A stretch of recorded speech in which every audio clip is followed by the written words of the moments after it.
3 علامات ہیں دل کے منور ہونے کی، یعنی اگر آپ نیک ہیں تو آپ کی اولاد نیک ہے۔ جو نیکی آپ کریں گے اس کا جو تاثر ہے نا، اس کا جو نور ہے آپ کے چہرے پہ آ جائے گا۔ آپ جتنا چھپ کے نیکی کریں اللہ آپ کے چہرے کے اوپر اس کا نور ضرور ظاہر کرے گا۔ چھپ کے عبادت کر رہی ہیں، چھپ کے قرآن پڑھ رہی ہیں، کسی کو پتہ نہ چلے، ریاکاری نہ آ جائے، لیکن اللہ والوں کے چہرے جو ہے نا اور ان کی بات کی تاثیر جو ہے نا وہ الگ ہی پہچان ہوتی ہے۔ ان کو نہیں بتانا پڑتا میں ایڈا وڈا عالم ہاں، میں اتنا بڑا عالم ہوں، میں اتنا بڑا مفتی ہوں، ان کو نہیں بتانا پڑتا، بلکہ ان کی بات سے ہی معلوم ہو جاتا ہے ان کو کتنا درد ہے، ان کے چہرے سے معلوم ہو جاتا ہے۔ چہرے کے دیکھ کے سکون آتا ہے، چہرے کو دیکھ کے اللہ یاد آتا ہے۔ اللہ والوں کے چہرے اس بات کی علامت ہوتے ہیں۔ فرمایا میرے بندے جتنا چاہے چھپ کر میری عبادت کر، میں تیری عبادت کے نور کو تیرے چہرے پہ عطا کر دوں گا۔ اللہ نے میک اپ کر دیا ہوتا ہے ان کا۔ آپ کبھی اللہ والوں کے چہروں سے ان سٹارز کے چہروں کو کمپیئر کریں، اللہ کی قسم جو آپ کو نور نظر آئے گا نا اللہ والوں کے چہروں پہ، وہ پیسہ لگا کر بھی وہ نور نہیں لے پا رہے۔ اور اللہ والوں کے چہروں کے سکون کو بھی ذرا دیکھا کریں، چہرے پہ نور ہونا یہ آپ کا سکون ہوگا جب آپ کی جوانی اللہ کی یاد میں گزری ہوگی۔ آپ کی اولاد نیک ہوگی جب آپ کی جوانی نیک ہوگی۔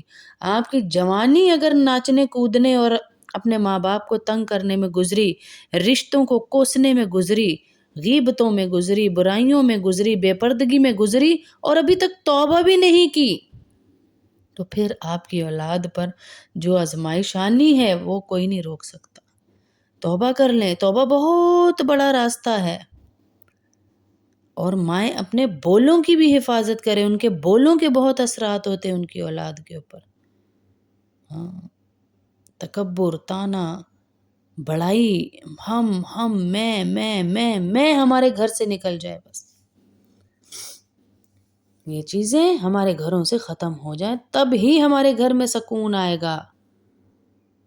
ایک واقعہ آپ کو سناتی ہوں کہ ایک عورت تھی، پاگل تھی، بچے اسے کنکر مارتے تھے، تنگ کرتے تھے، گلی میں بیٹھی رہتی تھی، ادھر سے بچے آتے اسے مارتے، ادھر سے آتے اسے مارتے، اور وہ تنگ ہوتی رہتی، روتی رہتی، وہ پاگل سی دیوانی سی تھی۔ جو بزرگ یہ واقعہ سنا رہے تھے وہ بتاتے ہیں کہ میں نے اپنی امی سے ایک دفعہ پوچھا کہ یہ ایسے کیوں ہے، یہ عورت ایسے کیوں ہے، میں دیکھتا رہتا ہوں بچے ان کو مارتے ہیں، یہ پاگل ہیں، بچے پتھر مارتے ہیں، یہ آگے بھاگتی ہیں ان کو مارتی ہیں۔ تو ان کی ماں نے بتایا کہ اس کو یہ پاگل نہیں ہے، اس کو اپنی ہی بد دعا نے پاگل کر دیا۔ یہ اچھے گھرانے کی خاتون تھی، یہ جوان العمر تھی، اس کو اللہ نے بیٹا دیا، بیٹا بھی بڑا خوبصورت بیٹا۔ ایک دفعہ یہ گھر کے کام کاج کر رہی تھی، بچہ چھوٹا تھا، اکثر مائیں بھول جاتی ہیں نا کہ کتنی دعائیں کر کر کے بچے لیے ہیں، کتنی دعائیں کر کر کے منتیں مان کے بچوں کو لیا ہے، تو وہ بھول گئی یہ ساری چیزیں۔ جب بچہ ہاتھ میں آ گیا راتوں کو جگاتا تھا، روتا تھا، اس کو تنگ کرتا تھا۔ ایک دفعہ یہ سلا کر آئی تو وہ بچہ اٹھ کر اس کے پیچھے آ گیا، یہ گھر کی صفائیوں میں لگی ہوئی تھی، چھوٹا بچہ تھا کرولنگ کرنے والا۔ یہ دوبارہ گئی سلانے، تھوڑی دیر گزری تو وہ پھر پیچھے آ گیا۔ جب 3-4 دفعہ ایسا ہی ہوا تو اس عورت نے اپنے بیٹے کو بد دعا دی۔ اس نے پتہ کیا کہا؟ اس نے کہا کہ جا سوتے ہی سو جا، کاش تو سوتے ہی سو جاتا۔ اس کی زبان سے یہ بد دعا نکل گئی، بچہ بہت چھوٹا تھا۔ وہ بد دعا جب اس نے دی وہ قبولیت کی گھڑی تھی، اور وہ بچہ بڑا ہو کے بہت لائق، فرما بردار، نیک، پورا محلہ اس بچے کے لیے واہ واہ کرے کہ کیا نیک بچہ ہے، کتنا اچھا بچہ ہے، کتنا فرما بردار بچہ ہے۔ محلے والوں سے اس کی اچھی سلام دعا تمیز سے رہتا تھا۔ اس کی ماں نے اس کا رشتہ کیا، بڑی خوبصورت لڑکی سے اس کا رشتہ ہو گیا، اس کی شادی تیار ہو گئی گھر میں، شادی تیار تھی، وہ جو قبولیت کی گھڑی تھی نا، جو اس کی ماں نے اسے بد دعا دی تھی، وہ یہ سیڑھیوں سے اسی جگہ پر آیا جہاں پر اس کی ماں نے بد دعا دی تھی، اور یہ بچہ بری طرح پیچھے کی سائڈ پہ گرا، اس کے چوٹ پہ، سر پہ چوٹ لگی اور اس کی وہیں پر ڈیتھ ہو گئی۔ شادی والا گھر اور یہ شادی والا گھر اور اس کی موت ہو گئی۔ اب اس کی ماں اس دن سے، کیونکہ پیسے کی کمی نہیں تھی، ماں کی ذہن پہ اتنا صدمہ ہوا کہ وہ گلی گلی کہا کرتی تھی، میں نے اپنا بچہ مار دیا، میں نے بد دعا دے دی، میں نے بد دعا دے دی۔ کبھی جلدی سزا ملتی ہے، آج بھی چھوٹی چھوٹی باتوں پہ بد دعائیں دے دیتے ہیں، چھوٹی چھوٹی باتوں پہ، کبھی بھائیوں کو، کبھی باپ کو، کبھی ماں کو، کبھی کسی کو، پھر ہم رو رہے ہوتے ہیں۔ تو گناہ کی سزا کی دوسری قسم کی تاخیر کہلاتی ہے، کہ کبھی تاخیر بھی ہو جاتی ہے۔ اور ایک اور بھی صورت ہے کہ گناہ تو کیے جوانی میں، اللہ نے بڑھاپی میں اولاد کو برا بنا دیا، کہ اولاد جوان ہو جائے اور اسی گناہ میں مبتلا ہو جائے، اسی گناہ میں جو باپ نے کیا تھا، جو ماں نے کیا تھا۔ جتنا بڑھاپا ذلیل خوار ہوتا ہے بتا نہیں سکتا۔ یہ جو انسان جوانی میں بہت نافرمان ہوتا ہے نا، تو بڑھاپے میں اس کی اولاد اور بیوی کو اللہ پاک نافرمان بنا دیتے ہیں، اس کی اولاد اور بیوی نافرمان بن جاتی ہے۔ یہ تاخیر والی سزا ہے، لیکن سزا بہرحال ملے گی اگر توبہ نہ کی تو۔ یہ کس کی سزا ہے اولاد کا نافرمان ہونا؟ والدین کے گناہ کی سزا۔ ایک تیسری چیز ہوتی ہے، اس کو کہتے ہیں خفیہ تدبیر۔ یہ سزا ملنے کی تیسری قسم ہے۔ اللہ ایسی طرح سے سزا دیتے ہیں کہ نظر بھی نہیں آتی۔ مثال کے طور پہ بچی کا رشتہ طے ہی نہیں ہو رہا، اب انسان سوچتا پھرتا ہے کسی نے رشتہ باندھ دیا، کون باندھ سکتا ہے؟ اللہ تعالیٰ کہتے ہیں ہم کرنا چاہیں تو کوئی مخلوق روک سکتی ہے؟ کسی میں جرت طاقت ہی نہیں، جب اللہ چاہے اور ہو جائے، اور ہو بھی جاتا ہے اللہ کی طرف سے، بس تاخیر۔ بعض اوقات یہ سزا ہوتی ہے اور بعض اوقات آزمائش بھی۔ ضروری نہیں کہ اب ہم میں سے جس کے رشتے نہیں ہو رہے وہ سوچنے بیٹھ جائے کہ شاید میرے اوپر بھی کوئی، لیکن یہ ہے کہ استغفار ضرور کیجئے کہ پتہ نہیں کون سا گناہ آگے آ گیا۔ بچی بچے کا رشتہ، بچی بچے کی پڑھائی میں رکاوٹ، ایسی طرح سے سزا ملتی ہے کہ بندہ اس کو فیل بھی نہیں کرتا کہ میرے کسی گناہ کی سزا ہے۔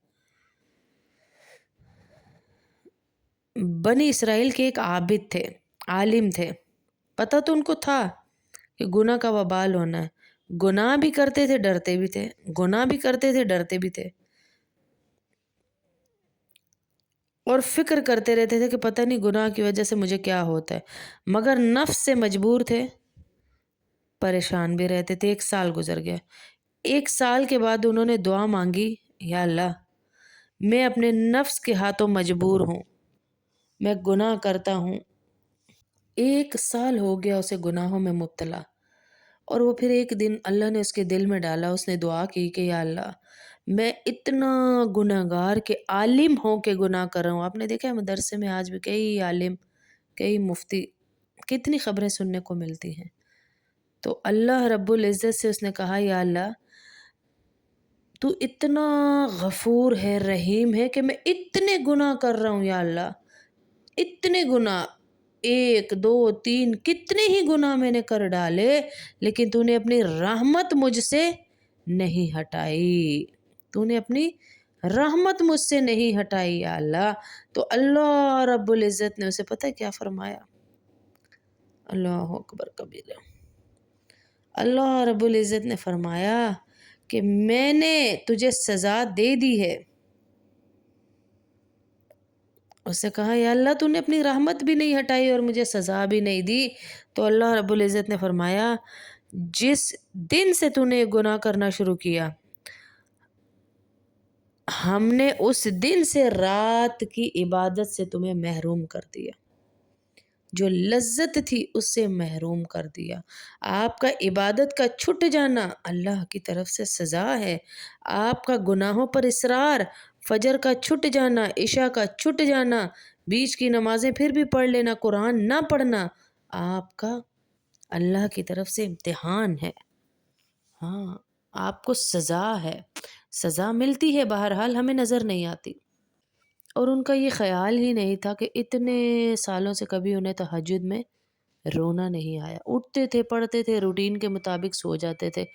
اللہ رب العزت نے انہیں یہ خیال دلایا کہ تیری جو لذت چھن گئی ہے عبادت کی وہ اسی وجہ سے چھنی ہے کہ تجھے سزا مل رہی ہے تیرے گناہوں کی.